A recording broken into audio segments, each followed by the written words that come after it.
Një grup më i madh sipas gjitha gjasave shkollar të mesëm në rrugën Zhivko Brajkovski, para gjimnazit të Gostivarit, kanë sulmuar një adoleshent 16 vjeçar.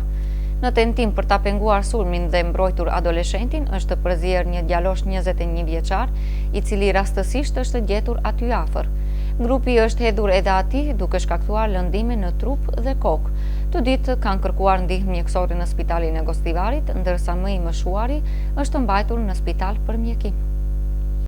Një djalosh 21 vjeçar dhe një adoleshent i moshës 16 vjeçare dje janë dërguar në spitalin e Gostivarit, pasi që kanë qenë të sulmuar nga 10 djem në gjimnazin e Gostivarit.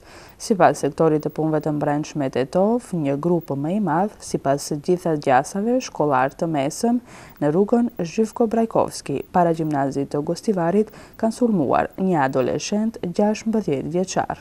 Në tentim për të penguar sulmin dhe mbrojtur adoleshentin, është përzier një djalosh 21 vjeçar, i cili rastësisht është gjetur aty afër. Grupi i është hedhur edhe atij duke i shkaktuar lëndime në trup dhe kokë.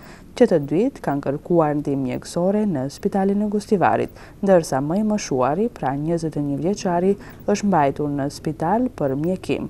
Pas paralajmërimit në polici, po punohet për zbardhjen e rastit.